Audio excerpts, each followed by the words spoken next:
Buenas noches.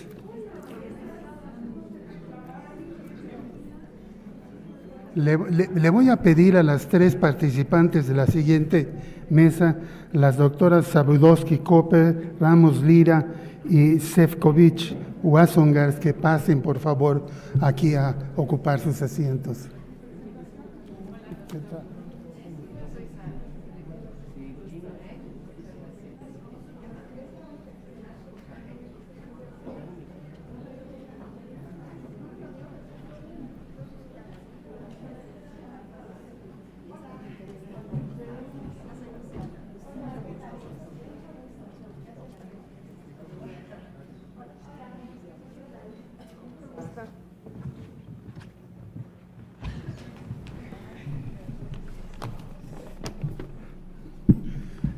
Buenas noches, yo soy Luis Felipe Rodríguez, soy miembro del Colegio Nacional y es para mí pues un honor moderar esta mesa sobre temas delicados, dolorosos para nosotros: marginación, exclusión y violencia hacia la mujer. Tenemos tres académicas destacadísimas en estos temas, a las que iré presentando en un poco más de detalle conforme les toque su turno de hablar. Ahora nada más voy a leer sus nombres: la doctora Gina Sabludowski-Copper, de la Universidad Nacional Autónoma de México; la doctora Luciana Ramos Lira, del Instituto Nacional de Psiquiatría; y la doctora Sara Sefcovic Wasongars, de la Universidad Nacional Autónoma de México. Cada una de ellas va a hacernos una presentación, algunas usando transparencias, otras solamente hablando, y al final pues vamos a platicar entre nosotros e incluirlos a ustedes en ese diálogo. Entonces, lo primero que haría yo sería pedirle pues a la doctora Sabludowski, que ella tiene transparencias, ¿verdad?, que pasara aquí al podio a dirigirse a nosotros.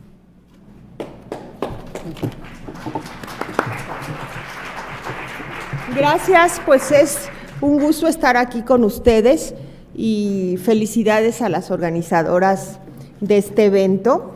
Yo voy a hablar de exclusión, marginación y violencia al final, y referida más a mis investigaciones que tienen que ver con la participación de la mujer, de las mujeres en el ámbito laboral y en especial de las mujeres en las empresas, ya sea como directoras o como empresarias, y cuál es el tipo de exclusión al que se enfrentan en general, para terminar con una cuestión vinculada con la violencia referida a mis temas y no en un amplio sentido. Entonces vamos a ver, bueno, el concepto de exclusión social pues suele vincularse con una serie de barreras que tienen que ver con la precariedad, la vulnerabilidad, los obstáculos de las mujeres, los riesgos, las limitaciones y la discriminación. Si vemos estas gráficas, nos damos cuenta que en 20 años la brecha de género en América Latina ha disminuido únicamente 13%. Y el crecimiento de la brecha de género en México de 2016 a 2017 cayó de la posición 66 a la 81 de 144 países participantes, según el Foro Económico Mundial. En el ámbito laboral, en 10 años las mujeres ocupadas han incrementado en un casi 18% su participación económica fuera del hogar, porque ya sabemos que las mujeres siempre han participado en las actividades dentro del hogar, lo que muchas veces constituye un trabajo invisible y no reconocido, y les hablaré más adelante de otros trabajos no reconocidos fuera del hogar. Exclusión y marginación, como lo muestra esta gráfica, no sé si se ve bien, pero se hace claro que a medida que aumentan los salarios, disminuye el número de mujeres en la fuerza de trabajo. Es decir, en las zonas urbanas del país, el porcentaje de mujeres que trabajan fuera del hogar es 42%, mientras que las que reciben hasta un salario mínimo son 62%, Las que no reciben salarios, que muchas no reciben salarios a pesar de trabajar fuera del hogar, son 33%, y las que reciben más de 5 salarios mínimos, su porcentaje baja a 30%. Entonces vemos realmente cómo las mujeres siguen estando en las actividades menos remuneradas. Ahora les voy a hablar de las mujeres en los cargos más altos de dirección económica del país. Si ustedes ven a las 500 grandes corporaciones del país, nos encontramos que solo hay aproximadamente como un 6% de directoras generales, de directoras que están en los lugares más importantes. Aquí las vemos cuántas son, y de las gerentes, a medida que los puestos gerenciales son de menor jerarquía, el porcentaje de mujeres va subiendo.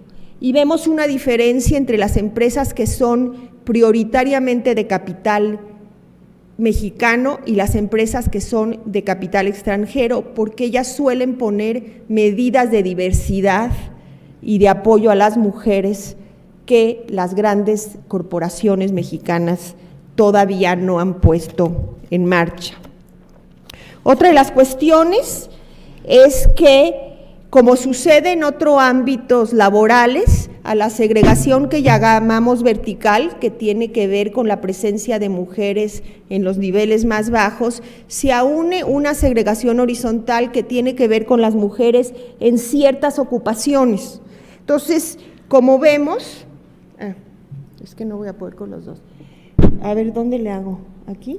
Como vemos, mientras en mercadotecnia y comunicación hay un porcentaje importante de mujeres directoras, en administración y finanzas, investigación y operaciones, informática y sistemas, hay menos mujeres. Esto se vincula también con las oportunidades de ascenso, ya que los puestos en los que no están las mujeres suelen ser los más estratégicos para las compañías. Ahora les voy a hablar un poco de las mujeres. Ya vámonos fuera del ámbito ejecutivo. Las gráficas anteriores tenían que ver con las mujeres que tienen cargos importantes en las grandes corporaciones de las que no son dueñas. Aquí tiene que ver con los trabajadores independientes en el país.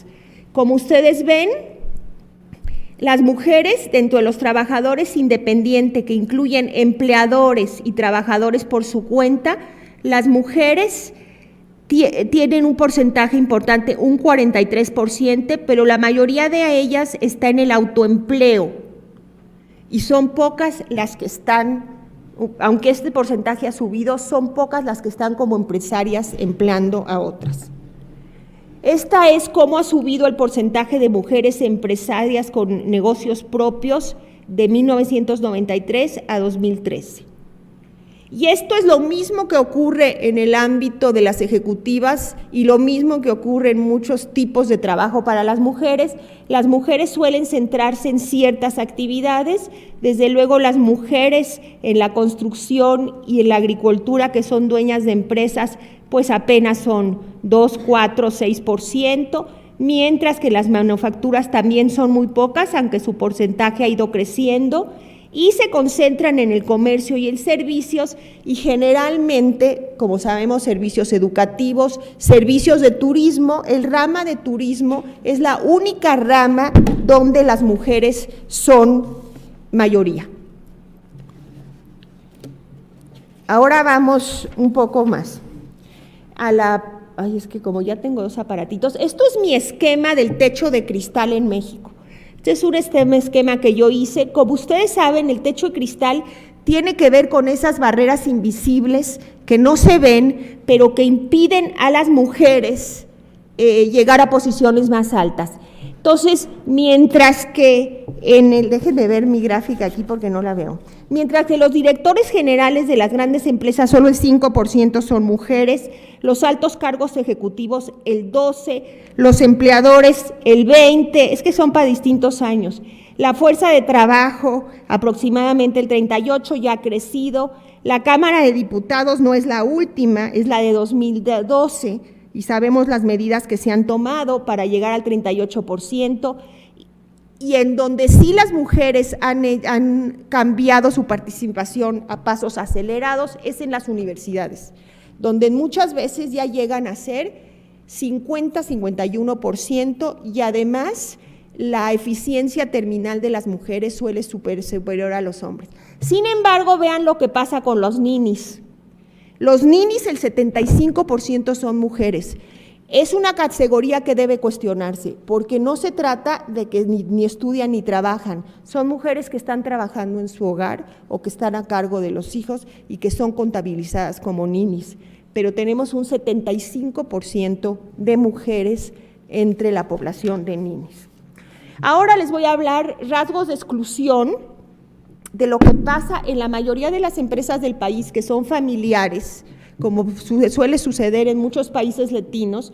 Hay una exclusión de las mujeres porque no toman decisiones importantes. Primero hay una exclusión generalmente en términos de quién hereda la empresa, si se trata de una empresa constituida, que antes la hereda el hijo o el yerno que las mujeres.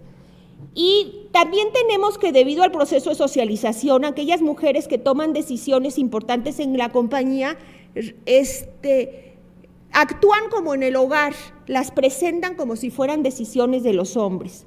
Por ejemplo, después de trabajar como vicepresidente sin sueldo de un largo periodo de tiempo, aceptan ser trasladados a un puesto menos importante, cargada del apoyo nacional, si sus yernos llegan a tener un puesto en la empresa.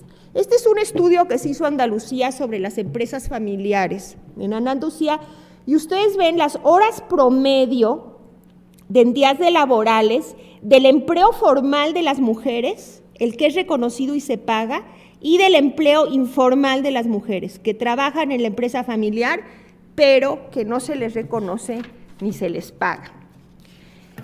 Esto también es otro caso es el mismo caso de Andalucía, o sea, estas mujeres están excluidas porque no tienen un ingreso, porque se vuelven invisibles como son en el hogar, pero asisten a la microempresa o a la empresa de su esposo o de su hermano y se encargan de atención al público, de gestión de clientes, de limpieza y orden, y a menudo si les preguntan qué hacen, dicen nada o no reciben ningún sueldo a diferencia. Ahora voy a entrar a la violencia relacionada con mi trabajo, que es muy específica, ¿no? Porque yo no me he dedicado fundamentalmente a la cuestión de violencia. Hay varios tipos de violencia, entonces el 66% de las mujeres han sufrido al menos un incidente de violencia emocional, económica, física, sexual o de discriminación. Tenemos varios tipos de violencia: violencia emocional, violencia sexual, violencia física. Yo me referiré, dado el perfil de mi investigación, a la violencia económica o patrimonial, que tiene que ver con discriminación en el trabajo. Y aquí está, ya les di los datos que tienen que ver con esta violencia patrimonial económica. Es toda acción o omisión del agresor que afecta la supervivencia económica de la víctima, se manifiesta a través de limitaciones encaminadas a controlar el ingreso de sus percepciones económicas, así como la percepción de un salario menor por igual trabajo dentro de un mismo centro laboral. O esto que yo les hablaba del trabajo no reconocido de la mujer, que tiene que ver con las formas de violencias económicas.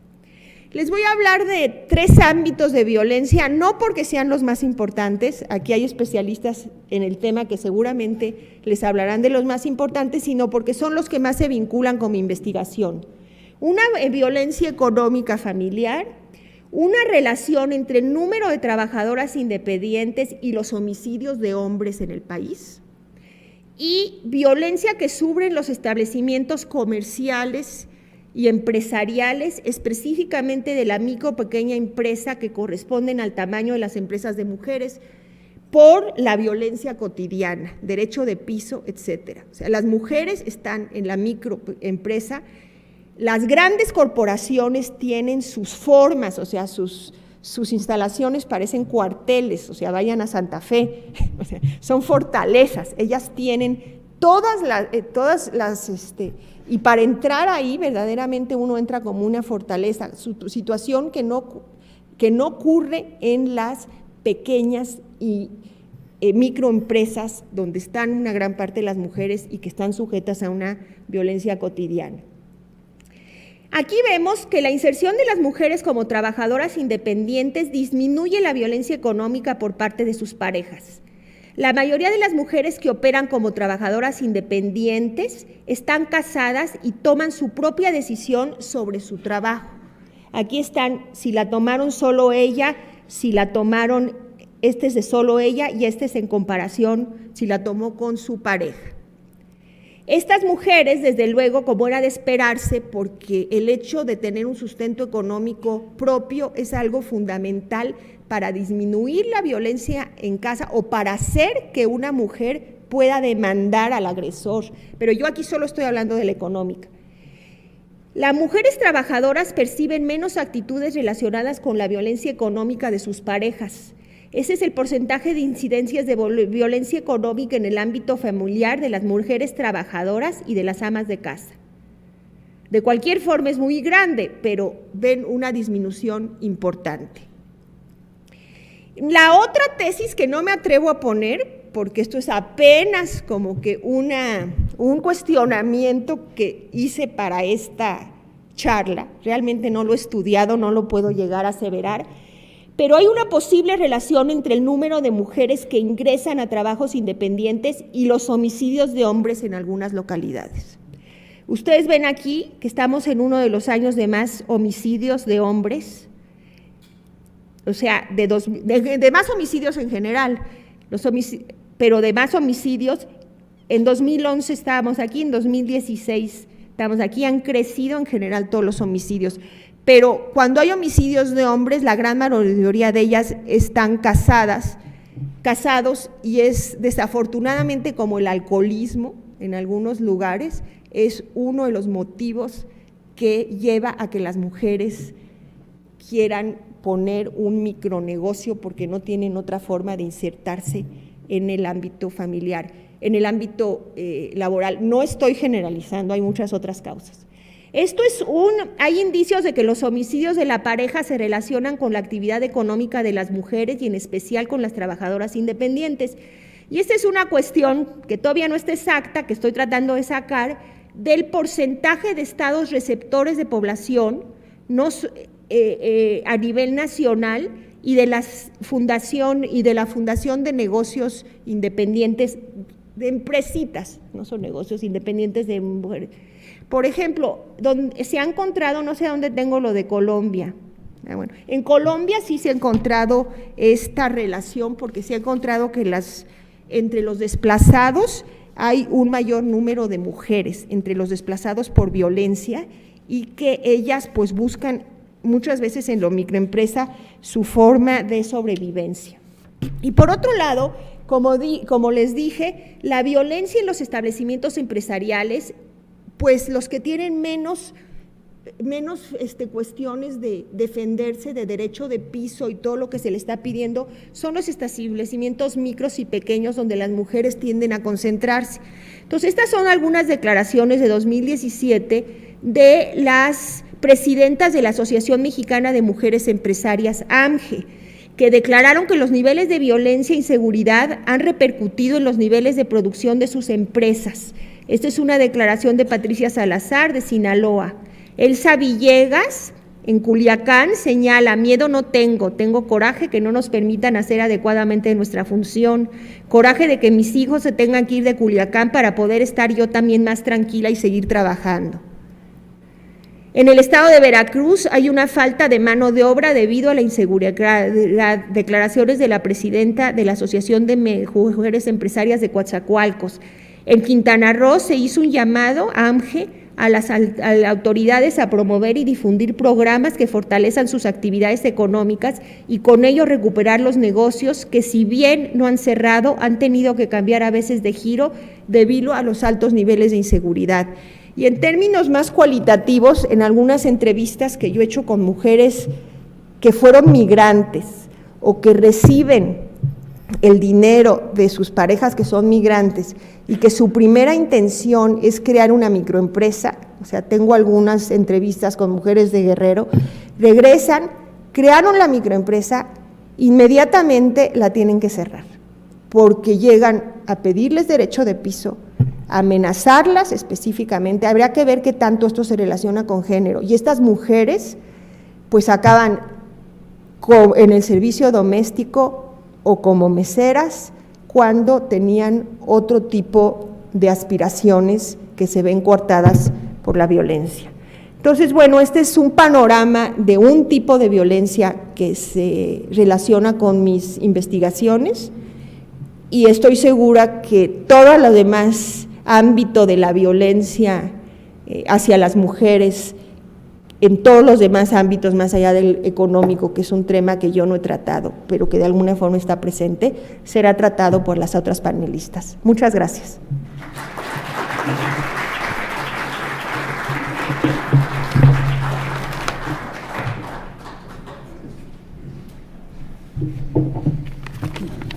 Muchas gracias, doctora Zabludovsky. Pues se me pasó leer su semblanza y lo voy a hacer ahora. La doctora Zabludovsky Koper es doctora en Sociología, profesora de tiempo completo e integrante de la Junta de Gobierno de la UNAM.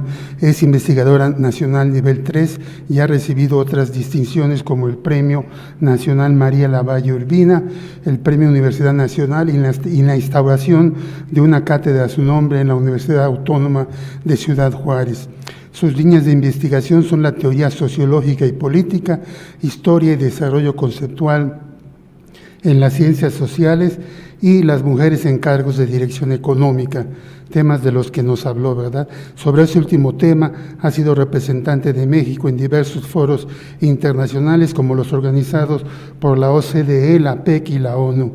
Entre sus libros más recientes se encuentran Empresarias y Ejecutivas en México, Diagnóstico y Desafíos, No entiendo las mujeres, Relatos 2014 y Las voces y los ecos, 4 etapas del pensamiento social de México, publicada en el 2016. Bueno, pues magnífica charla. Entonces vamos a pasar a nuestra siguiente ponente, la doctora Luciana Ramos Lira, y voy ahora sí a leer su semblanza antes de la plática. Ella es miembro del Instituto Nacional de Psiquiatría Ramón de la Fuente Muñiz. Es licenciada en Psicología por la UAM Xochimilco y maestra y doctora en Psicología Social por la UNAM. Es investigadora en Ciencias Médicas F en la Dirección de Investigaciones Epidemiológicas y Psicosociales del Instituto Nacional de Psiquiatría Ramón de la Fuente Muñiz. Es miembro nivel 2 del SDI. Es tutora de la maestría y doctorado en Salud Mental Pública y del doctorado en Psicología de la UNAM. Su línea de investigación principal ha sido el impacto psicológico y traumático de la violencia social, doméstica y sexual, particularmente en mujeres y poblaciones juveniles.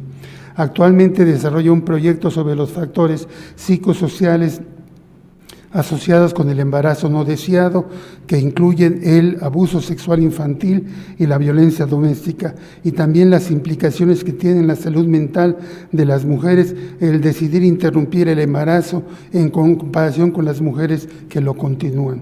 Entonces le pedimos a la doctora Ramos Lira que pase.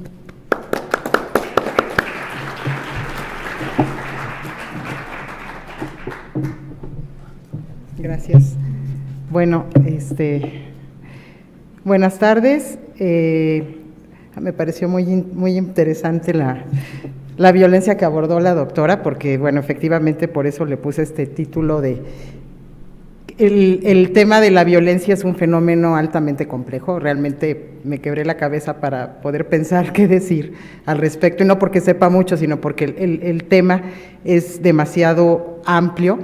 Y bueno, yo lo que quiero retomar de entrada, bueno, es recordar la definición que existe sobre la violencia contra las mujeres, que se entiende como todo acto de violencia basado en la pertenencia al sexo femenino que tenga o pueda tener como resultado el sufrimiento o daño físico, sexual o psicológico para la mujer, así como las amenazas de tales actos, la coacción o la privación arbitraria de la libertad, tanto si se producen en la vida pública como en la vida privada.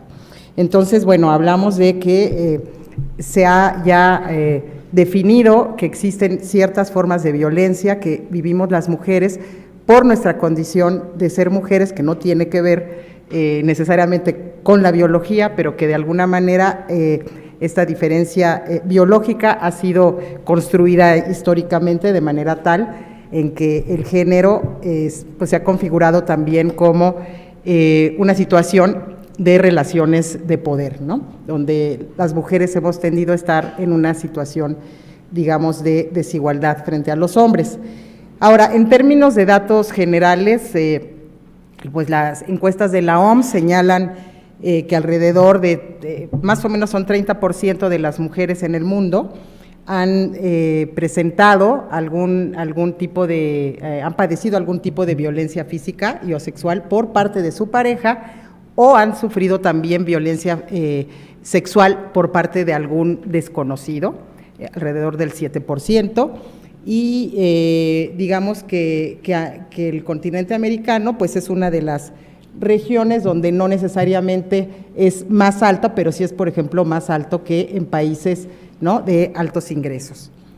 Ahora, el problema de la complejidad del tema es que la violencia contra las mujeres abarca todo el ciclo de vida y toma formas muy relevantes que afectan a la salud física y mental de manera muy grave, que es pues, un poco el enfoque que yo abordo viniendo de la institución en la que trabajo. Y entonces podemos observar que hay formas de violencia contra las mujeres desde antes del nacimiento, como los abortos selectivos por sexo, o la violencia durante el embarazo, o el embarazo por coerción, que son temas que tienen que ver con lo que también se señaló en la mesa anterior. Puede haber una gran cantidad de embarazos que pueden estar derivados de situaciones de violación o de coerciones, muchas veces emocionales o psicológicas. Esto incluye también las violaciones masivas en contextos de guerra. Sabemos que la violencia sexual se utiliza como arma de guerra en conflictos. También en la infancia las mujeres padecen infanticidio femenino, obviamente diferentes formas de abuso físico, sexual, emocional, acceso diferencial a comida y a cuidado médico, donde se le da preferencia a los varones más que a las niñas.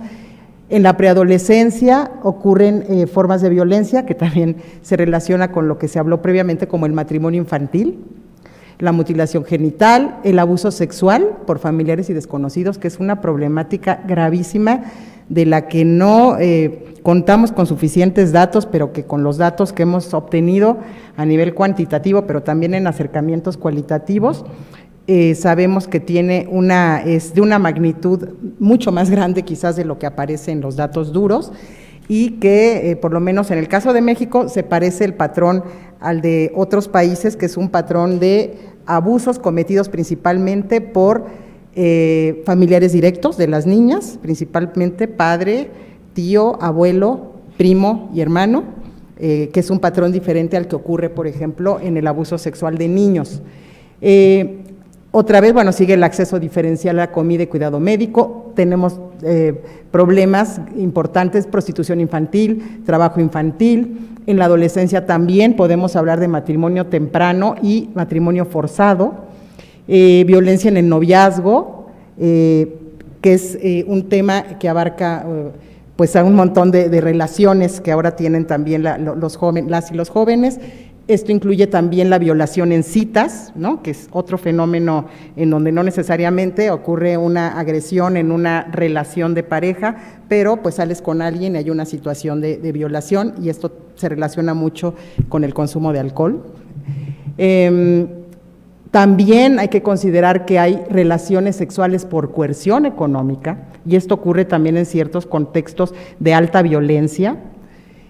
Abuso sexual laboral, violación, hostigamiento sexual, prostitución forzada, tráfico de mujeres, limitaciones en el acceso a educación, prácticas culturales toleradas como el robo de las novias, que todavía en algunos lugares, aquí en México existe, y que sabemos que en algunos casos es una práctica consensuada. Se ponen de acuerdo ambos, pues róbame, pero hay muchas veces que esta práctica es una práctica violenta porque efectivamente llega el hombre y se roba a una chica que le gusta sin su consentimiento, ¿no?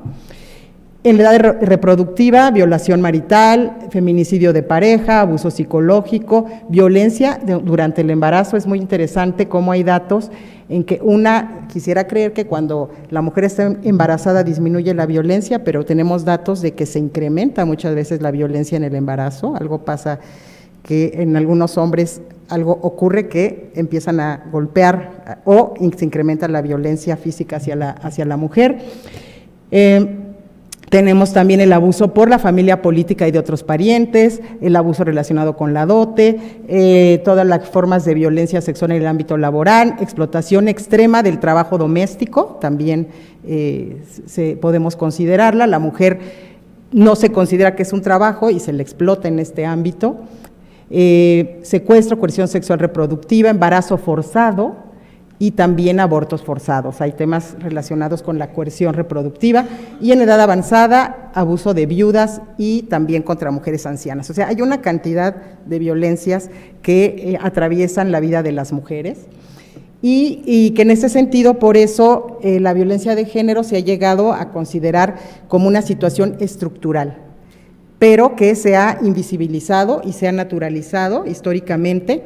Y también esto ha ocurrido en las propias políticas públicas, en el discurso social, esto lo vemos muchísimo en los medios masivos de comunicación y que en la actualidad además se diluye en este contexto de violencia social extrema.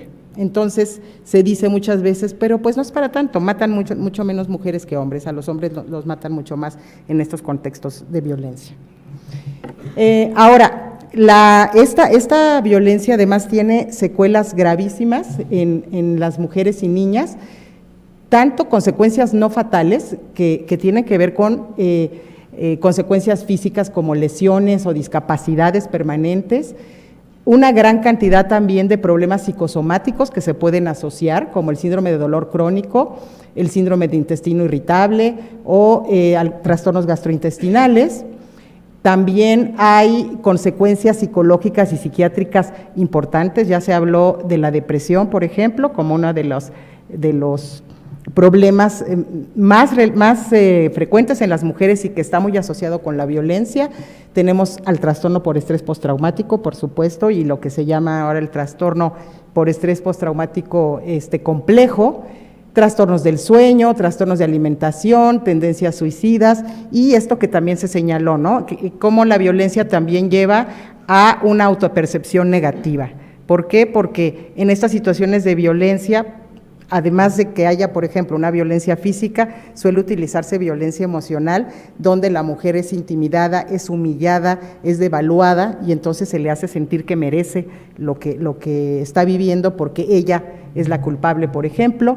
También se asocia con comportamientos no saludables como el abuso de alcohol y de drogas, conductas sexuales de riesgo, con una también serie de consecuencias en la salud reproductiva.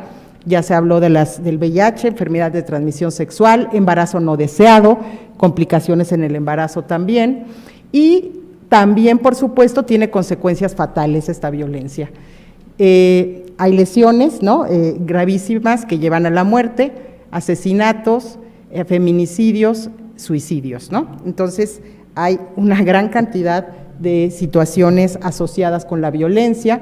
Ahora, y un poco el panorama que estamos viendo es que además de estas violencias de género, estamos observando que hay otras violencias que también pueden pasar invisibles, que se relacionan quizás de una manera más indirecta con la condición de género.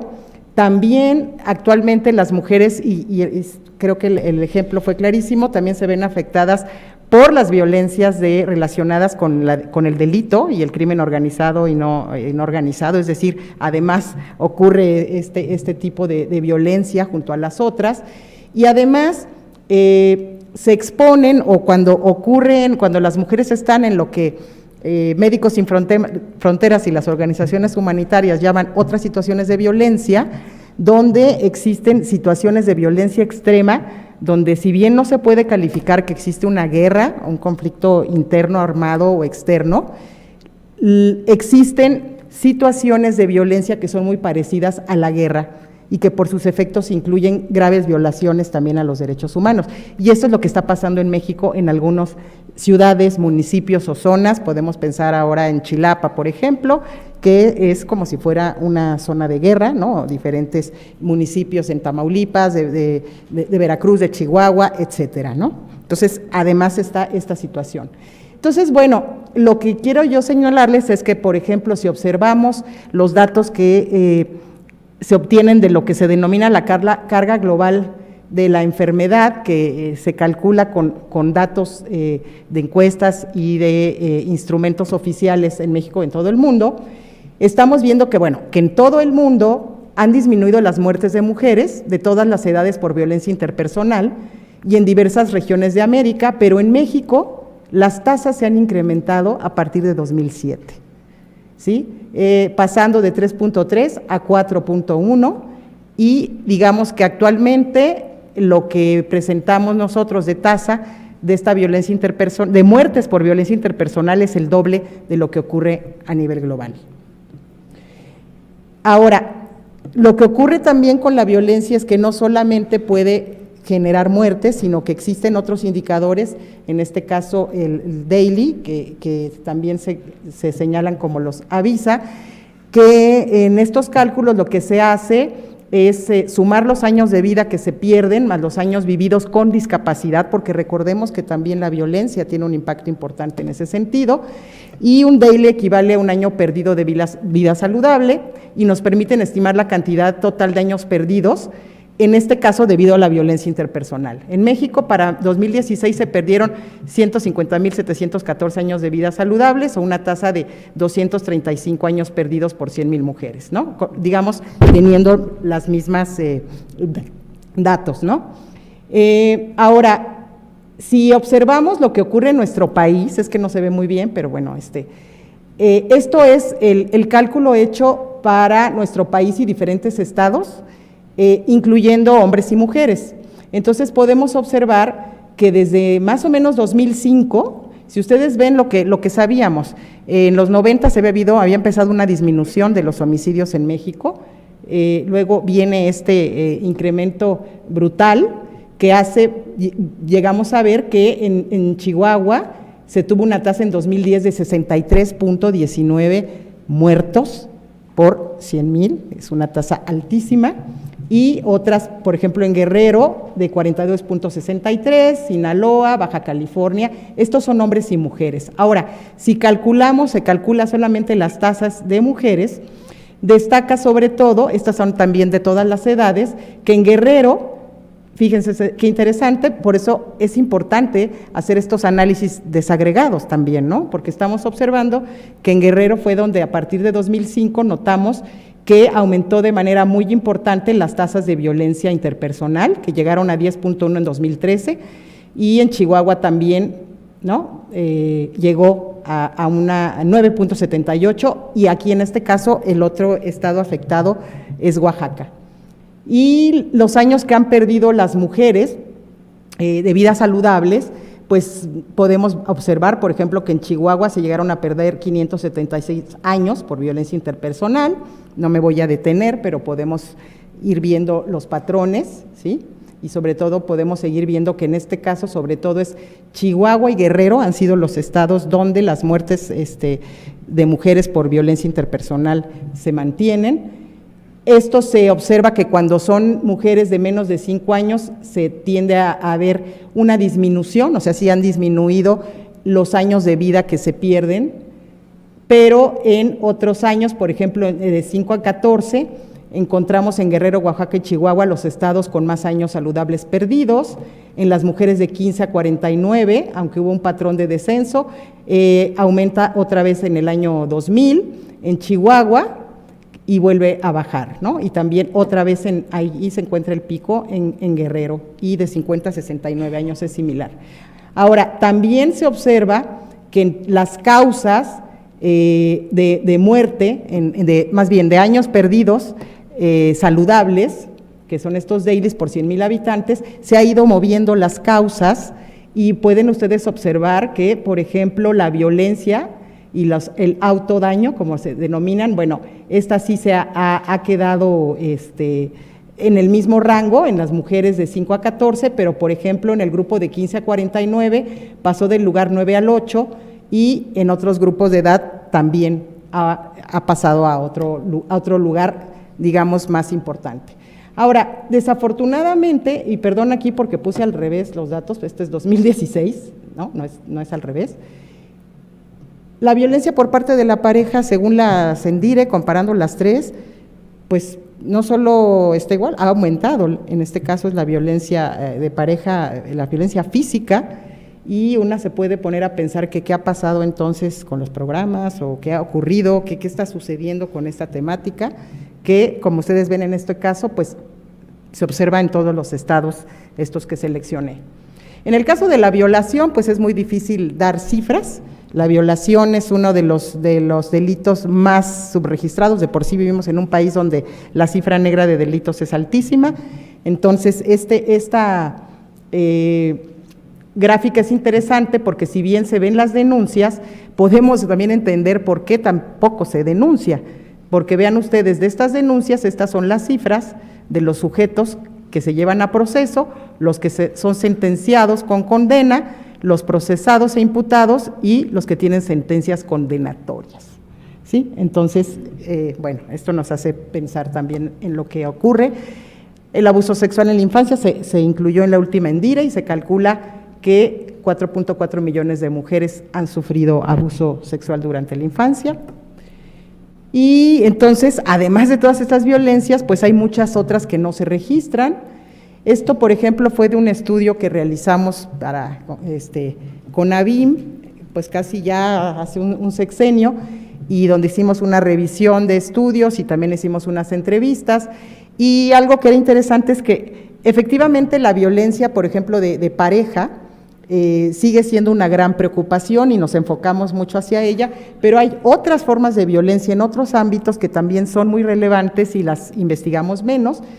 Esto, por ejemplo, lo que encontramos es la violencia en el ámbito de salud, sobre todo la deficiencia de servidores públicos al brindar servicios de atención, esto que se llama violencia institucional, por falta de formación especializada en el tema, falta de sensibilidad o por sus propias creencias o prejuicios, donde se violan y omiten los derechos sexuales o reproductivos. La respuesta también, toda la violencia que ocurre en el ámbito legal, donde hay una respuesta deficiente de los servicios del Estado frente a la violencia contra las mujeres, y donde además encontramos, por ejemplo, en este estudio que se trabajó en lo que era DF, Hidalgo, México y Morelos, se señalaba mucho el racismo también, muy asociado también con el ser mujer, pero además ser indígena y ser pobre, ¿no? El ámbito educativo también es otro ámbito donde se señala que hay violencia institucional y mucho menos, pero también se señala la violencia legitimada por el Estado contra las mujeres. Algunos testimonios, por ejemplo, en este trabajo en donde se entrevistaron expertas y expertos en el tema, pero también mujeres de la comunidad, pues nos dicen cómo se percibe precisamente esta situación. Por ejemplo, que los servidores públicos son prejuiciosos, no investigan debidamente. Cuando una mujer es víctima de violación, el servidor la cuestiona y pone en duda su situación diciendo que ella lo propició. Inclusive en la Ciudad de México, que es, digamos, ciudad de avanzada, se señala que esto que también se ha señalado mucho, que hay un gran avance legislativo, pero nos hemos quedado a veces con el fetiche de que tener buenas leyes en automático va a hacer que la situación, las mujeres tengamos una vida libre de violencia, y lo que ocurre es que en realidad falta muchísimo para que realmente se apliquen y se cumplan. Discriminación, por ejemplo, en el ámbito de salud, visión machista de servidores públicos, no hay respuesta a víctimas de violencia. De hecho se percibe o se dice que en algunos casos, y sabemos que sí, las autoridades están coludidas con los victimarios y eso hace que también no se vaya a denunciar. Hay también un problema de accesibilidad de estas instancias y muchas veces no se señala que la atención que se da a una población tan diversa no es la adecuada. ¿sí? Luego son mujeres indígenas, analfabetas, en condiciones de pobreza y no se les atiende de una manera culturalmente apropiada. También se les señala esto que les dije, más presión a mujeres en centros educativos. Por ejemplo, alguien señaló que hay prácticas persecutorias y agresivas en las normales, no se consideran las situaciones específicas de las mujeres. Esto que también pues se ha señalado, que el problema es que también hay agendas diferentes en cada sexenio y no hay continuidad en los programas. Las propuestas de ley, pues que digamos están muy bien, pero en la realidad muchas veces las víctimas están indefensas porque están ante profesionales que muchas veces no están sensibilizados y capacitados. Aquí este es un testimonio importante. En casos de partos, las mujeres deben esperar mucho, además de que reciben un trato muy insensible, incluso se puede considerar agresiva psicológicamente. La exploración hecha a una sola paciente por 5 o 6 estudiantes en las áreas ginecobstétricas. Dice, hay una falta de respeto a la individualidad y dignidad de las pacientes. Se percibe en algunos casos, sobre todo con funcionarias, que la ley de acceso se ha quedado en un lineamiento, en una ley muy bonita, ¿no? Pero que es, como dice acá, un buen texto que hemos usado con las mismas herramientas del Estado patriarcal, creando leyes, cuando en realidad lo que tenemos que crear es conciencia. El cambio de la cultura no se hace con una ley, y creo que estas son precisamente las propuestas que hay que hacer. Que los funcionarios y funcionarias que trabajan precisamente en instancias oficiales de defensa de derechos humanos o los institutos de las mujeres son muchas veces los menos capacitados. Esa es luego la percepción, y que no saben o no están sensibilizados en el tema, ¿no? Entonces, bueno, hay varios testimonios en este sentido. Y entonces decimos, además, tendremos que pensar ahora la violencia que viven las mujeres en situaciones extremas. Esto retomo, les decía, el concepto de Médicos Sin Fronteras, que hablan de otras situaciones de violencia, que es su marco conceptual para poder entrar a los países, y tienen que justificar por qué entran a dar una ayuda humanitaria. Entonces, ¿por qué entran a México si no hay una guerra? Pues porque hay una situación grave, a lo que llaman otras situaciones de violencia, que es un concepto que retoman de la Cruz Roja Internacional, y que tiene ciertas formas de violencia específicas, pero que son subregistradas y además no se considera, son negadas o desatendidas. Es decir, se dice, no, aquí en México no hay una guerra, no hay un conflicto, no es cierto que la situación sea tan grave, ¿no? Existe una situación de este tipo, y bueno, tendríamos que poco a poco analizar qué hacer en estas circunstancias, hacer un análisis más detallado. ¿Por qué? Porque en estas situaciones otras situaciones de violencia, la violencia es crónica,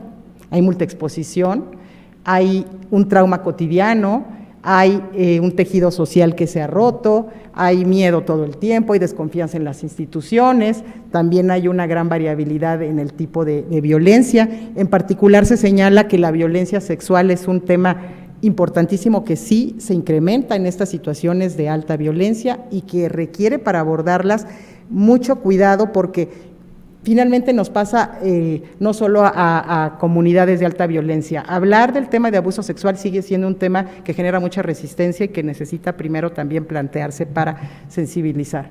También se habla de violación de hombres, por ejemplo, en estos contextos, que es un gran tabú. Estas situaciones ocurren en territorios irregulares, llevan a flujos migratorios, son invisibles, les decía, y muchas veces hablan que entonces hay que pensar entonces en cómo intervenir, que tendría que ser de una manera diferente al ámbito clásico de intervención. Entonces, no pude hacer 3 problemas y 3 propuestas, o sea, por eso sufrí mucho y dije, bueno, ni modo. ¿Qué pienso yo de todo esto? Bueno, que tenemos que comprender las violencias de género combinadas con otras violencias, y particularmente en contextos de violencia extrema. Hay que visibilizar y desnormalizar muchas de ellas. Hay que abordar la violencia que ocurre en todo ciclo de vida y no fragmentarlo. Tenemos que mejorar datos. Tenemos siempre muchos problemas en ese sentido, hay que registrar más, hay que incluir en este sentido otras metodologías, por ejemplo, metodologías cualitativas para estos registros, hay que caracterizar, más que a veces, además de las grandes encuestas, tenemos que hacer estudios específicos para caracterizar contextos específicos y nuevas violencias. El impacto en salud mental pues es fundamental, formar profesionales y expertos, y efectivamente hacer propuestas para hacer cambios en las normas, en la manera de ver a los hombres y mujeres y cambiar también la tolerancia a la violencia, incluir a los hombres en estas propuestas. Tenemos que hacer intervenciones, pero también tenemos que probarlas y evaluarlas, que ese es otro problema en nuestro país. Hay muy pocas y prácticamente no están probadas. Capacitar y pues obviamente ya se hizo referencia a los cambios estructurales. Y por mi parte es todo y gracias.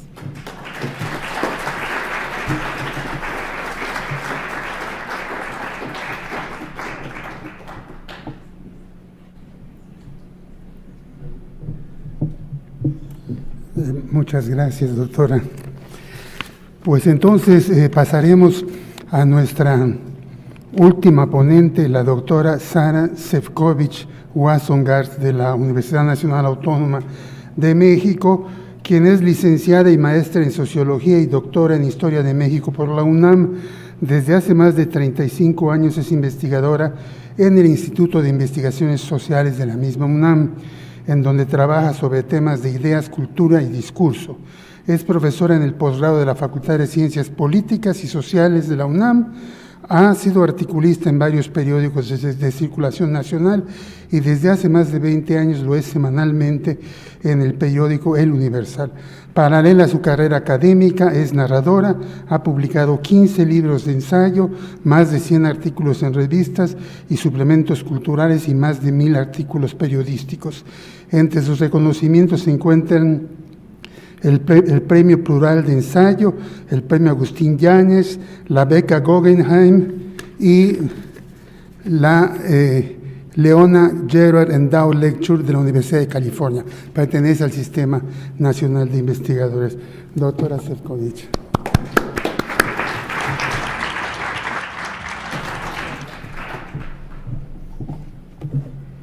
Bueno, espero que no estén ya muy cansados con todo esto que estamos aprendiendo hoy.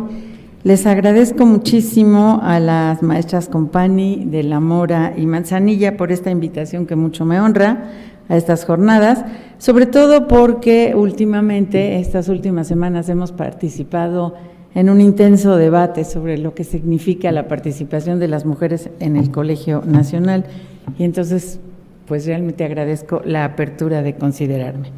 También les agradezco, esto lo hablé mucho con la doctora Compani, por permitirme ir por un lado diferente de lo que ellas plantearon para estas mesas. Nos pidieron presentar datos, como han hecho las colegas que me precedieron, para conocer la situación en el tema de referencia de cada quien y a partir de ellos elaborar una propuesta. Yo les dije, lo repito hoy ante ustedes y les agradezco a ellas que me lo hayan aceptado, que en mi caso los datos no son la base de mi trabajo por dos motivos. El primero, porque no son confiables para nada. Si estamos hablando de violencia, ¿datos de quién? Yo estoy hablando de la violencia social en la que estamos viviendo en México, no específicamente de violencia doméstica, no específicamente de violencia contra las mujeres, sino de la violencia social que estamos viviendo. Entonces, ¿datos de quién? Datos obtenidos ¿cómo? Estamos hablando, ya nos lo dijo Luciana, de un fenómeno muy complejo y por supuesto mucho más complejo de medir. Y encima estamos hablando de un gobierno, y me refiero a gobierno federal, a gobiernos estatales y a gobiernos locales, que han cambiado de estrategias discursivas desde negar los hechos de violencia hasta, por el contrario, hablar de ellos demasiado según su propia necesidad política, pero siempre lo hacen para decirnos que las cifras de delincuencia y violencia han disminuido. Hubo un caso interesantísimo cuando en Davos, no me acuerdo si hace 2 o 3 años, el presidente Peña Nieto incluso anunció que la violencia en México había disminuido 25% y habló de lugares en donde había disminuido 100%, lo cual hizo que unos colegas de la UNAM hicieran la operación matemática según la cual ya estábamos en números negativos de violencia y delincuencia en el país. Ojalá fuera cierto. Pregunto, entonces, si las cifras del gobierno no nos sirven las de las ONGs y grupos de la sociedad que quieren mostrarnos lo contrario, precisamente que la violencia aumentó considerablemente, que lo que pasa es que las víctimas y sus familiares no denuncian la cifra negra también de que nos habló Luciana, porque consideran que no sirve para nada, o porque saben que tenemos un sistema jurídico que pretende acallar la verdad, usando a propósito términos diferentes para llamar a los asesinatos. Se llaman hoy como de 4 o 5 maneras los asesinatos, maneras distintas de considerar qué es un desaparecido, cómo se considera un secuestrado. Entonces eso va, entre comillas, desagregando las cifras y quitándole cantidades. ¿Cómo se define una extorsión? ¿Qué se define como distintos tipos de violencia y quién o no es una víctima? Y todo eso ha llevado a que los datos no sean iguales, ni completos, por supuesto, pero sobre todo no son iguales, dependiendo si los presentan instancias oficiales o organizaciones no gubernamentales. Y las variaciones no son menores. Cuando se habla de los desaparecidos en México, el gobierno habla de 32,000 y los activistas de 300,000. ¿Dónde está la verdad? Aún así, no obsta para que sigamos creyendo que, como afirma el esquema empirista norteamericano, los datos nos permiten calibrar una situación. Esto sin duda es cierto, porque sean estos o aquellos datos de 32,000 o de 300,000, lo que nos muestran de todos modos es que vivimos en una situación de enorme violencia. Pero no es solamente esa la razón por la que no uso los datos como base para mi trabajo, porque aún si fueran correctos, los datos nos muestran una situación, pero no me permiten explicarme lo que a mí me interesa, que es el aspecto social. ¿Por qué están pasando estas cosas? ¿Por qué llegamos hasta acá? Y mucho menos me sirven los datos para buscar una salida para la situación. Estas preguntas solo me las puedo responder con una perspectiva social, sociológica de nuestra sociedad. Pero esta, por supuesto, también presenta problemas, porque lo que surge entonces son aparentemente las correlaciones directas y yo diría que demasiado fáciles. La violencia es por la miseria, es por la desigualdad, es por culpa de los gringos que consumen la droga y nos venden armas. Todas estas explicaciones son sin duda ciertas, pero son insuficientes. Porque esos factores, los 3 que acabo de mencionar y otros, los hemos tenido siempre en México y no siempre hemos tenido este grado de delincuencia y violencia. Entonces tenemos que pensar en otras explicaciones. Y aquí surgen quienes le echan la culpa al tipo de comida que comemos los mexicanos, hasta quienes aseguran que tenemos un gen violento, hasta quienes le echan la culpa al gobierno por ser débil, hasta quien asegura que todo se le debe a la corrupción. No es mi objetivo aquí irme por el lado de las explicaciones posibles y múltiples de este fenómeno, sino el de su posible solución. Esto es lo que me pidieron y esto es a lo que me aboco en los minutos que siguen. Y aquí mi ponencia, mi plática es un poco diferente porque las colegas que me antecedieron presentaron una excelente visión de lo que pasa. Entonces yo quiero hacer ahora una propuesta diferente donde la mujer no es objeto de violencia, sino sujeto de posible contención de esa violencia.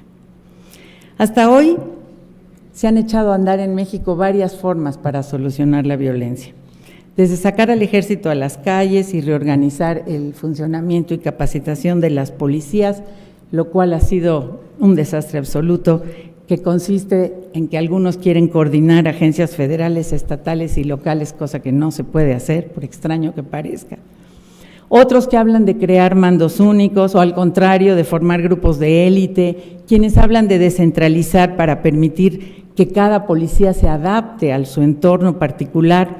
Incluso se habla de fomentar policías de proximidad, que cuenten con el conocimiento del sitio y la confianza de los habitantes.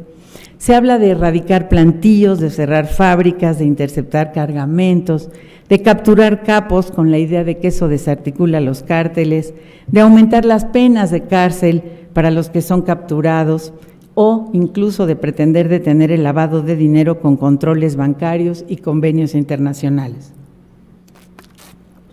En general, estas estrategias han sido decididas y aplicadas por el gobierno y las agencias internacionales, y ellas dan por sentado que el camino correcto para combatir a la delincuencia es el de más presencia del ejército Ejército y la policía, y acciones fuertes, en particular castigos, que cumplen el efecto, como dice el estudioso Eduardo Guerrero, de pasarle el mensaje a los delincuentes de que el gobierno está decidido a actuar.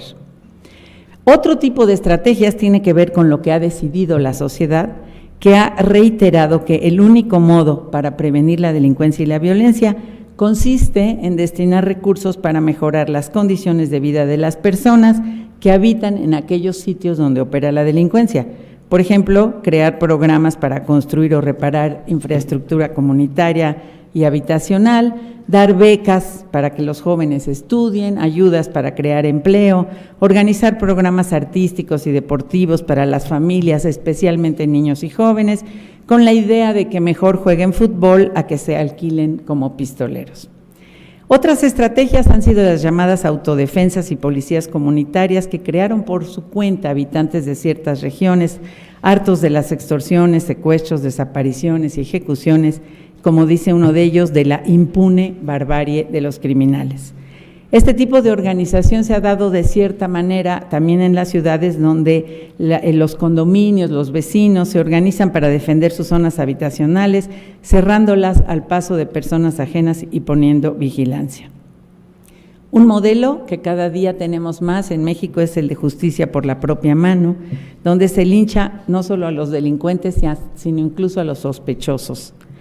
Y por fin hay quienes han preferido el camino pacífico de presionar a las autoridades, de salir a manifestarse en las calles, de protestar en los medios de comunicación, de exigir compromisos y resultados al gobierno. Hay que decir, sin embargo, que con todo y lo que estas estrategias han conseguido, y sí han conseguido bastantes cosas, en sentido estricto no han funcionado, porque no se ha conseguido disminuir la delincuencia, ni la relacionada con el tráfico de drogas, ni la común de robos y asaltos. Y mucho menos se ha logrado disminuir la violencia. Entonces, ¿a qué quiero llegar con esto? A que la solución a este problema, a este flagelo, no existe hasta hoy, no la conocemos. Cualquiera de los remedios que se han aplicado no sirven, no han servido y no servirán, mientras sigamos olvidando dos aspectos esenciales. Uno de ellos es que no pueden venir las soluciones de afuera y desde arriba, tienen que venir desde la propia sociedad, desde abajo. Y otro es que esto no podrá suceder mientras la sociedad no esté verdaderamente harta, no que diga que está harta, sino que esté verdaderamente harta. Y hoy por hoy en México no lo está, porque tanto políticos como empresarios, medios de comunicación como iglesias y sobre todo las familias se benefician y mucho de la existencia de la delincuencia. Por eso no se va a terminar. Solo podría cambiar cuando una parte de la sociedad dejara de beneficiarse, lo cual no parece que va a suceder a corto plazo, y solamente hay dos cosas que pudieran cambiar esta situación: que las familias se percataran de que no les convienen esos beneficios, porque es mejor un hijo vivo que un hijo muerto, aunque ahora tengan joyas y dinero o una casa o una iglesia nueva, o que la situación de las familias, fíjense qué paradoja, mejore tanto que ellas mismas quieran proteger lo que ya tienen y entonces les parezca mejor que haya paz a que haya violencia. Esto parece absurdo, pero ha sucedido en varios lugares de la historia cuando mejora la situación de grandes segmentos de la población. En resumidas cuentas, como se puede ver, a mi juicio, la esperanza radica en que intervengan las familias. Y lo digo porque en una cultura como la mexicana, ellas son el eje en torno al cual giran las vidas de todas las personas, incluidos los delincuentes. Son algo que los sociólogos gringos odian y que siempre dicen que es lo que nos impide progresar, que somos una sociedad familiarista. Yo pienso que es exactamente al contrario, es lo único que nos permite sobrevivir a todas las crisis y todos los problemas, porque donde comen 2, comen 3 y donde duermen 10, duermen 12. Y cuando digo las familias, pienso especialmente, por supuesto, en las mujeres y más especialmente todavía en las madres, por lo que ellas representan, sobre todo en el aspecto afectivo, y esto vale incluso para familias que son violentas. De todos modos existen estos afectos. Y entonces ahí las vemos en la televisión paradas afuera de la cárcel, tratando de ver cómo están sus hijos delincuentes con su bolsa de marca y su cabello muy bien teñido. Y ahí las vemos en Tepito, en sus casas con las grandes pantallas planas y los microondas.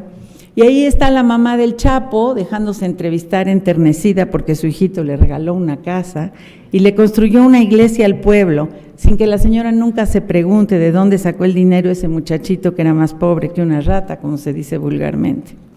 Y ahí está la mamá del pozolero diciendo, él es bueno, él solo cocinaba a los muertos, él no los mataba, ya se los daban muertos. Y claro que sus hijos son buenos porque les dan todo lo que muchos tenemos y lo que todos queremos tener en este mundo que se fija totalmente en lo que cada quien tiene para valorarlo. Afortunadamente ya se acabaron los tiempos en que cada quien se conformaba con su suerte y ahora todos nos sentimos con derecho a tener todo lo que deseamos, lo que vemos que tienen otros, lo que vemos en la televisión y por qué no. Yo sé bien que esta propuesta que estoy diciendo suena no solo extraña, sino ridícula. Que las madres sean las que van a detener la violencia en este país, pero ya lo vimos con madres de israelíes y palestinos que se han reunido entre sí y han logrado cambios. Con madres centroamericanas que se paran en medio de las canchas de fútbol cuando termina un partido y evitan que los dos lados, que los contrincantes se peleen a golpes y se maten entre sí. Lo hemos visto estos y otros ejemplos en los que se nota que por ahí donde parece más improbable es por donde se pueden buscar las probabilidades del cambio. Es una propuesta, por supuesto, que apela a la acción individual, pero que después se va extendiendo a las redes de parientes, vecinos y amigos.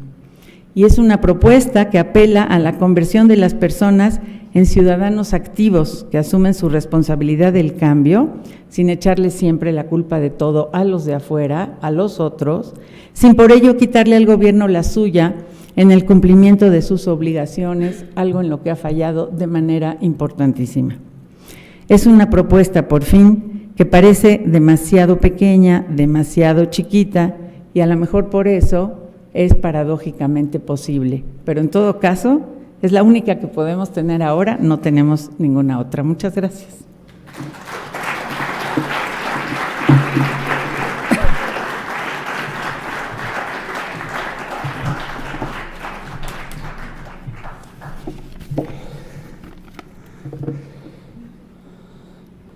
Muchas gracias.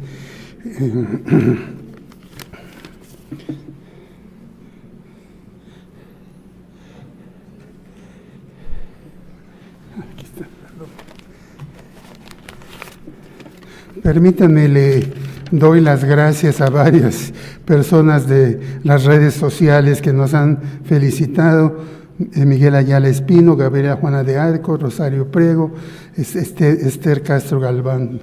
Muchas gracias por conectarse. Pues vamos a pasar a una sesión de preguntas que, pues, por desgracia estamos un poco cortos de tiempo. Yo voy a hacer unas preguntas muy breves a cada una de las ponentes, y luego pues voy a dejar que entre ellas también se hagan preguntas, y luego pues vamos a abrir al público suplicándoles que hagan preguntas, digamos, breves. Yo la primera que tendría para la doctora Zabludovsky es que ella tenía esa hipótesis de que si aumenta el número de mujeres trabajando independientemente, aumenta el número de homicidios de hombre, ¿o no era esa la idea? A ver, sí. Es un poco al revés, que una de las causas, y aquí como dice Sara, no me atrevo a dar cifras porque es una suposición, que una de las múltiples causas, porque hay muchas, en que las mujeres de nuestro país abren una pequeña empresa, tiene que ver por la ausencia de oportunidades de empleo formal en el ámbito laboral, y puede estar relacionada con los homicidios de sus parejas. O sea, en la práctica encontramos que muchas mujeres que crean su propia empresa o muchas mujeres que están en el ámbito empresarial ejecutivo son viudas divorciadas, eso independientemente de la violencia en un país. Entonces puede ser que una de las causas que se ve en otros países, en las poblaciones desplazadas, como en Colombia, de mujeres, en que tienen que sostener a la familia porque el nivel de los homicidios de los hombres ha aumentado. Entonces, inversamente. Claro, la causa-efecto es al revés de como la entendí. Muchas gracias por aclararme. Bueno, y a la doctora Ramos Lira, y la doctora Sefcovic, yo de la primera mesa me quedé con la impresión de que en los problemas de salud una inversión hecha inteligentemente mejoraría mucho las cosas. Que me corrija María Elena. En la violencia, el problema de violencia, ¿una inversión mejoraría las cosas o es un problema mucho más complicado? Bueno, es un problema mucho más complicado, pero el sistema de salud puede ser una muy buena entrada. Es decir, las mujeres, igual que los hombres, pero pensemos las niñas, las adolescentes, pueden tener contacto con el sistema de salud. Si tuviéramos más recursos, más profesionales capacitados, se les podría, digamos, interrogar o se podría también escuchar si tienen necesidades. Yo creo que el sistema de salud podría ser un muy buen espacio, obviamente para hacer cuestiones de prevención, pero también de atención. Entonces yo sí creo que sería un espacio fundamental, como el espacio escolar también es otro espacio que creo que se podría hacer muchísimo, invirtiendo dentro también de las escuelas. Empezar por ahí, sí. Sí. Doctora. Mire, uno de los orígenes de la violencia en México es la falta de cumplimiento del Estado de sus obligaciones. El caso ejemplar es el norte, el momento en que las maquilas estaban en su apogeo. Las mujeres iban a trabajar 2 turnos, no tenían con quién dejar a sus hijos, las calles no están pavimentadas, no hay luz, no hay escuela, nadie recoge basura, no hay centros de salud, no hay nada. Los dejaban amarrados a la pata de la mesa. Cuando los muchachitos crecían, ¿qué hacían? Salían a la calle y formaban pandillas. Los padres de familia nadie tiene transporte para llegar, solo pavimentaron la calle principal donde estaban las maquiladoras, no las demás. Para una persona normal llegar a su casa 2 horas, 4 horas de transporte, los padres acabaron abandonando a las mujeres con los hijos. Entonces, definitivamente, las políticas públicas, la inversión en infraestructura, la inversión en servicios, el interés en preocuparse. En México te piden para abrir un kinder más requisitos que para abrirlo en Alemania. Nosotros nada más necesitamos alguna persona, alguna propia madre de familia, lo vi con madres que se organizaron así de ilegales en Estados Unidos, que se encargue de apoyar y de cuidar a los niños, pagada por el gobierno, porque las madres no lo pueden pagar, para que no se queden amarrados a la pata de la mesa. Entonces, definitivamente las políticas públicas son fundamentales para evitar la violencia desde sus orígenes. Muchas gracias. Bueno, pues vamos a recibir, de nuevo les recuerdo que sean breves, porque ya estamos de hecho sobre el tiempo. Sí, el joven ahí, sí. Bueno, muchas gracias por sus exposiciones. Brevemente quiero decir que en nuestro país se tiende a no investigar y no hablar sobre las trabajadoras sexuales y la situación jurídica y política que tienen. Brevemente quiero decir que México se está convirtiendo en líder de la prostitución infantil, en primer lugar. Líder a nivel mundial de la prostitución infantil, en primer lugar. Segundo, es un mercado amplio para mujeres centroamericanas y sudamericanas que vienen a ejercer esa forma de trabajo a México. Tercero, iba a decir el caso de mujeres europeas también, mujeres europeas de Europa Oriental que vienen a México a trabajar en ese campo de actividad. Ejemplos, hace 2 semanas asesinaron una trabajadora argentina llamada escort, no se le llama prostituta. Se identificó el asesino, la asesinó en el hotel, se identificó el asesino, se le fotografió a él y el carro y fue exonerado. Hace 2 años o 3, Carmen Aristegui denunció que el dirigente político del PRI en la ciudad, un tal Cuauhtémoc, era el gran regente de las redes de prostitución en México. Denunciado por Carmen Aristegui en el radio, Ciro Gómez Leiva en sus programas de radio lo exoneró. Bueno, quiero decir, ese tema del trabajo sexual de la mujer da para mucho y se investiga poco. Muchas gracias. ¿Puedo decir algo? Sí, por favor. El trabajo con mujeres prostitutas y de trata es de lo que más hacen hoy las feministas. No es cierto que no se hace y mucho. Punto número 1. Punto número 2, nunca nadie le pudo demostrar a ese señor Cuauhtémoc aquello de lo que lo acusó Carmen. Y eso es muy importante señalarlo. Quiero mucho a Carmen, la admiro mucho, pero nosotros nos dejamos guiar muchas veces más por los medios que por los datos duros. No se le pudo demostrar nada, lo que no quiere decir ni que sí lo hizo ni que no se le pudo demostrar nada, pero uno de los problemas más serios en México no es este señor, sino la trata. México es un país central para ese problema y sí se denuncia constantemente y sí se lo estudia. Felicidades a esta mesa más crítica, más realista, y mi propuesta es, como la doctora Cetkovich lo ha dicho, que ingresen al Colegio Nacional mujeres tan brillantes como ustedes. Gracias. Yo no lo he dicho, eso lo dijo Sabina Berman. Muy bien. Sí. Otra pregunta. Hola, buenas noches a todos. Yo quisiera hacer es una pregunta y un comentario. ¿No será que nosotras, las mujeres, somos las que educamos en la violencia? ¿Y no será que nosotras, las mujeres, a través de la educación que recibimos desde nuestra casa, somos las mismas que nos vamos desempoderando? Yo, por ejemplo, yo soy de provincia, de Jalisco, y yo veo mucho, por ejemplo, cómo muchas madres de familia empoderan a los hijos y desempoderan a las mujeres. Entonces, mi pregunta es, ¿ustedes consideran que es desde la casa donde pudiera comenzar este tipo de violencia de género? Bueno, sí y no, es decir, las mujeres educamos y los hombres también. Creo que un asunto que a veces se olvida es que efectivamente, las mujeres somos las que estamos a cargo del cuidado y históricamente por eso, ¿no? Nuestra función ha estado depositada ahí y por ello es muy importante.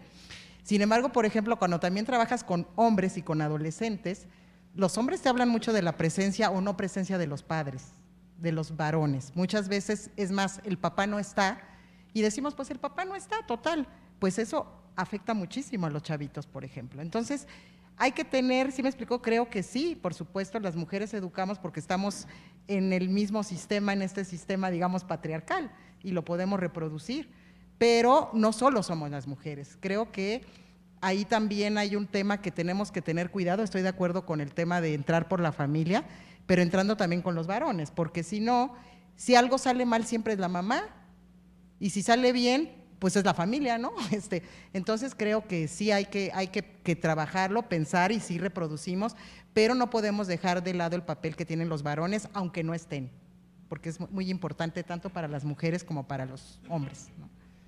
Bueno, yo quiero decir con respecto a eso que pues hombres y mujeres reproducimos la cultura, o sea, las cuestiones de género son cuestiones simbólicas y culturales a diferencia de las distinciones biológicas con las que nacemos. Entonces, desde luego, a nosotros nos educan como hombres o como mujeres y las madres como los padres reproducen los valores de la sociedad y le dan a veces más oportunidades a sus hijos que a sus hijas, o les dicen que las niñas levanten la mesa y laven los platos y que les sirvan a sus hermanos. Entonces, todos los valores son valores que todos compartimos y hay todo tipo de hombres y mujeres con conductas diferenciadas, pero en términos generales hay que hacer énfasis en tratar de cambiar esos valores, tanto hombres como mujeres. Y con respecto a lo que se decía antes, yo también estoy muy de acuerdo en involucrar de forma creciente a los hombres, sobre todo en las cuestiones familiares.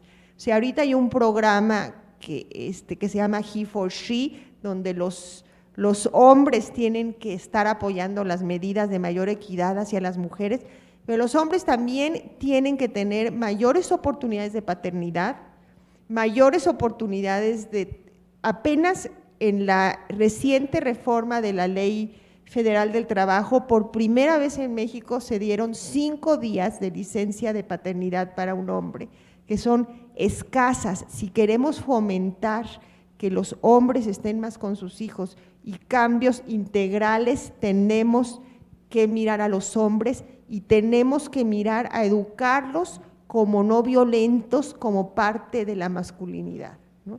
Esos prototipos de que las mujeres pueden llorar y los hombres no lloran pero desarrollan úlceras, o que los hombres tienen que pegarle a su amigo, pues tenemos que trabajar muchísimo con los hombres. Yo estoy de acuerdo en que tienen que ser una cuestión integral y hacer los mejores padres, mejores responsables de cuidar a sus padres en la tercera edad, porque también es una cuestión que cae sobre las mujeres, es una responsabilidad. Entonces hay que trabajar mucho con las responsabilidades de los hombres en las familias, tanto las madres como los padres.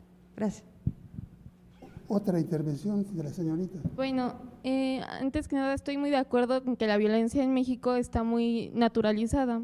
Entonces mi pregunta va encaminada en cómo la podemos desnaturalizar. Consideramos violencia cuando ya llegan a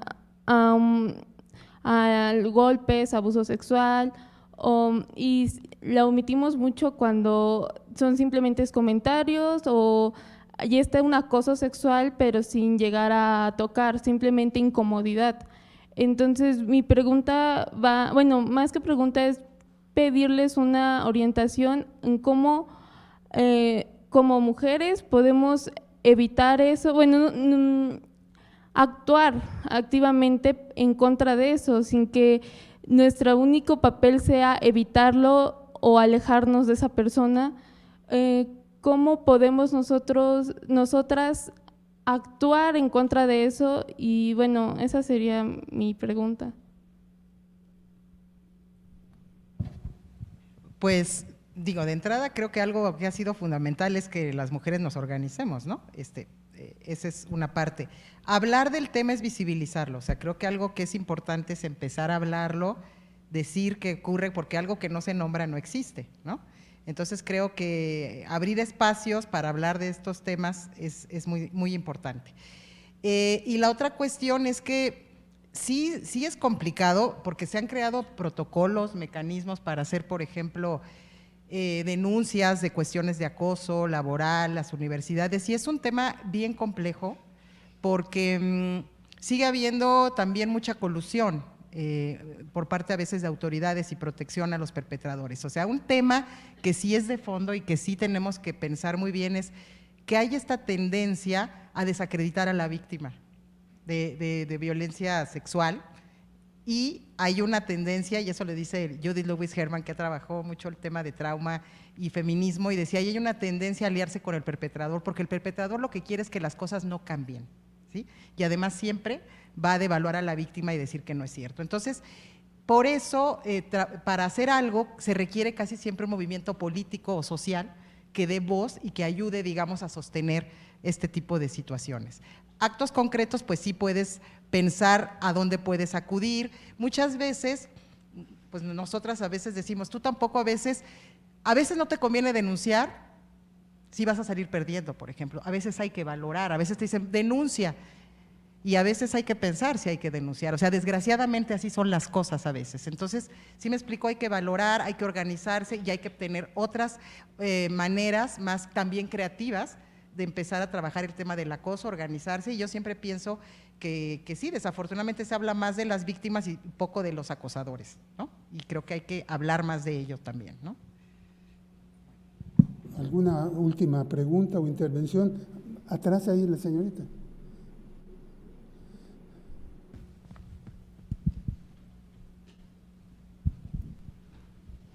Hola, buenas noches. Mi nombre es Catherine.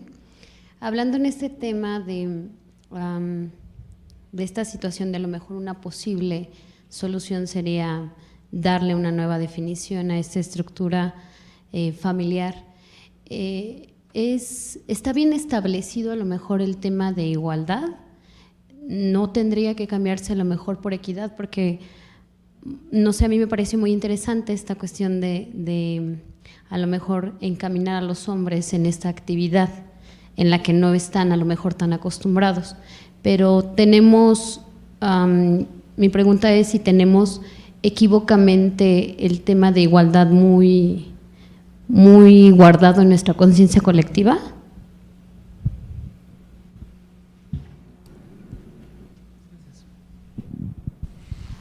Mira, en los últimos 25 o 30 años en México hemos logrado muchísimos avances, justamente por jalar a una sociedad a la que le parecían muy extrañas propuestas como libertad de expresión, derechos humanos, equidad, que nos llegaron de afuera, que no iban con lo que era la sociedad mexicana y sin embargo feminismo, han ido cambiando las cosas porque se ha ido como extendiendo eso como lo que decíamos de la red.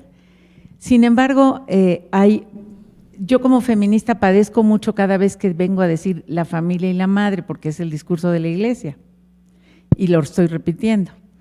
¿Por qué? Porque estoy de acuerdo en que los hombres tienen que entrarle, estoy de acuerdo en que cambiar la educación, estoy de acuerdo en todo lo que tenemos que hacer, pero aparte de todo lo que tenemos que hacer está la realidad que tenemos. En la realidad que tenemos, y este es un dato bastante duro, aunque ya dije por qué no me gustan los datos duros, un buen 70% de gente en este país vive en familia, se apoya en la familia, incluso delinque en familia. Entonces, esto es lo que es, y para toda esta gente, para muchos, el padre no existe, es una figura ausente, es aquella figura Pedro Páramo del cacique, y la madre es la que siempre está ahí, y es la madre, la abuela, las mujeres de la casa.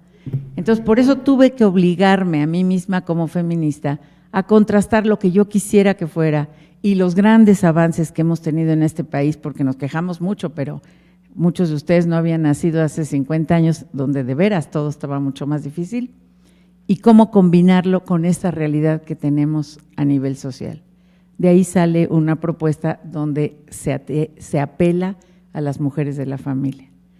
Lo mismo podemos entonces, respecto a tu pregunta, si le ponemos igualdad, si le ponemos equidad, si le ponemos derecho, si le ponemos protección al medio ambiente, hay que hacer todo eso, hay que jalar para crear leyes y para crear instituciones, pero no podemos dejar de lado cuál es la realidad que todavía no llega por ahí. La palabra equidad o igualdad al 80% de los mexicanos les da idéntico. Yo quería hacer una reflexión con respecto a esto. A veces la igualdad y la equidad se han manejado como términos sinónimos y a veces se han hecho algunas diferencias. La diferencia reside en que, supongo que en ese sentido estaba la pregunta, que la igualdad también refiere a la cuestión biológica, ¿no? Como si hombres y mujeres fuéramos iguales desde el punto de vista biológico, y la equidad en algunos ámbitos y en algunos discursos refiere más a la cuestión de oportunidades y a la cuestión social. Algunos discursos académicos y políticos toman en cuenta esas diferencias y dicen, no queremos ser iguales porque nosotros damos a luz y los hombres no, pero queremos oportunidades equitativas. Sin embargo, en el discurso tanto académico como político reciente, a veces equidad e igualdad se manejan como sinónimos, pero sí hay quien propone esa diferenciación. Entonces, si esa es la diferenciación que está propuesta en la pregunta, desde luego que buscar equidad es equidad de oportunidades y no tiene que ver con aceptar que finalmente somos las mujeres las que damos a luz y las que amamantamos, ¿no? Pero ¿cuánto dura ese periodo? 3 meses, 1 año, podemos dar licencias de paternidad durante 1 año a hombres. Esas son otras preguntas que tienen que ver más con las oportunidades para los dos. Entonces, supongo que la pregunta iba en ese sentido, ¿no? Diferenciar entre lo que es una igualdad, que no es igualdad desde el punto de vista biológico, y aquí están las médicas y la mesa sobre salud que se hizo antes, ¿no? Con una equidad que tiene que ver con el derecho a las mismas oportunidades. Creo que por ahí va la pregunta. Creo que no estamos, creo que en esta mesa y en la anterior sí se toma en cuenta que las mujeres tienen algunas diferencias biológicas, pero estamos hablando de equidad de oportunidades, ¿no? Muy bien, pues les pido un aplauso para las doctoras Sabludowski, Ramos, Lira y Sefcovic.